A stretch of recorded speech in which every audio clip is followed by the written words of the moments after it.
It took about 5 years, but I finally unlocked the handstand press.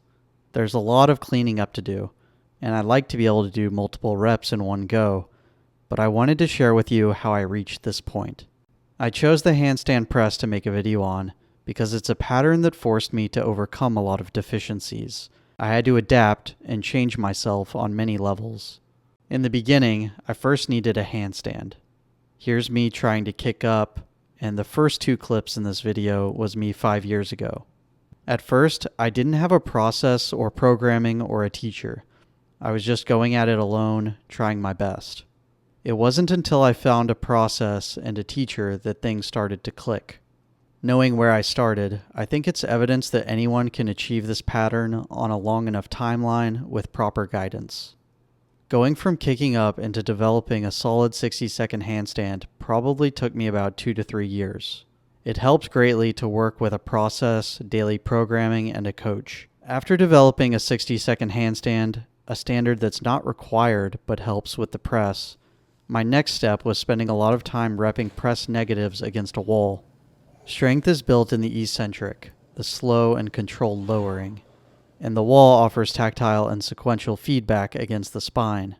Wall negatives also helped me develop wrist strength and feel the coordination of the overall pattern.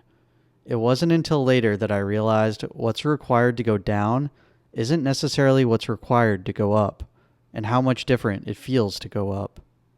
I also spent time developing straight arm strength. I started with banded tuck planche work, eventually leading into tucked planche. Since the press involves shifting your body weight forward into your hands, the ability to support yourself with straight arms is necessary. A 15 to 20 second support in unbanded tucked planche provides sufficient strength for the press. At some point, I realized I needed much more mobility than I had.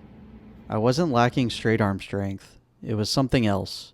When I leaned forward to try a press from the ground, I simply didn't have the reach necessary to support my full body weight into my hands. My spine needed opening and lengthening. To remedy this, I started practicing a lot of Jefferson curls and pancakes. These patterns helped me build more mobility in my spine, and this is where I really started to feel compression strength, an essential part of the pattern that I was missing. To train compression even further, I practiced straddle holds.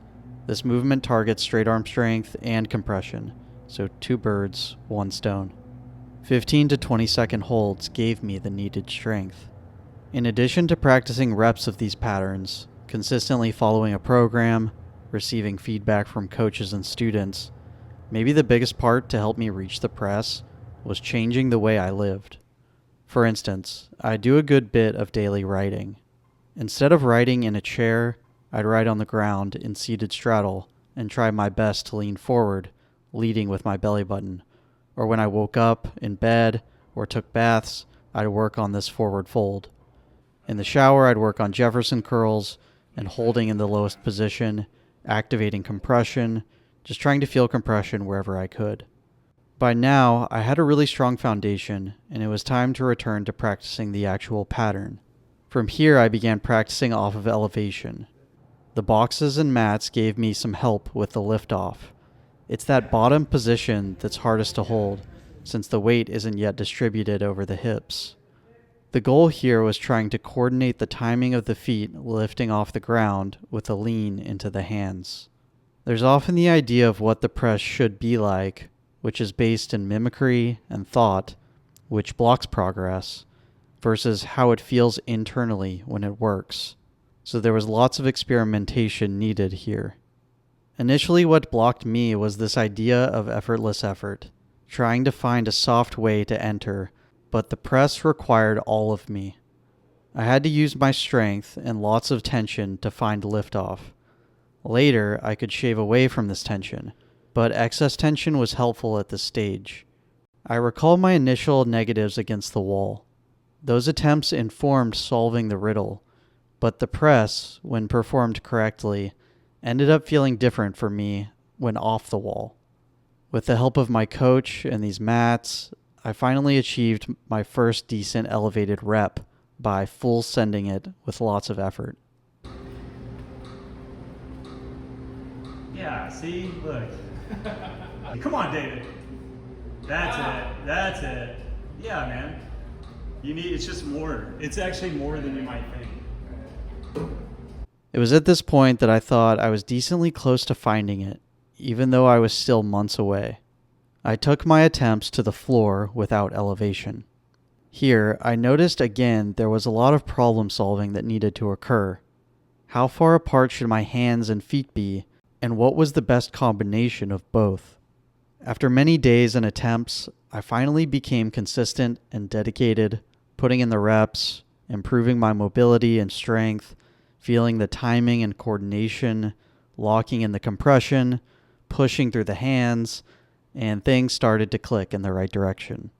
Then, finally, one day, it happened. You're going to need to change a few things. Yeah. Ribs in. Keep pushing up through the hips. I got my first rep.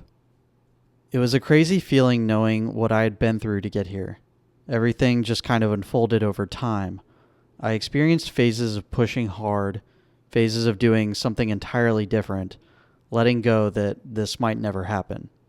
Overall, my progress toward achieving the press was highly non-linear. At times it felt like hiking up a steep mountain, at times falling down into valleys, or walking over extended stretches of flatland before finally crossing some sort of a finish line. There were many blockages along the way. Days and months where my wrists felt weak, so I'd take breaks to try and strengthen them further. I'd lose interest and commitment to the handstand and the press in favor of other patterns. I can't tell you how many times throughout this journey that I thought I was so close to experiencing my first rep, like it was right around the corner, but I was still years or months away. Even today, there's more work to be done. I'm continuing to refine the pattern, broaden my skills, generalize my practice, and explore what's possible. I've taken a generalist approach to movement. I spend my time in many different domains of practice, less focused on only specializing in certain skills.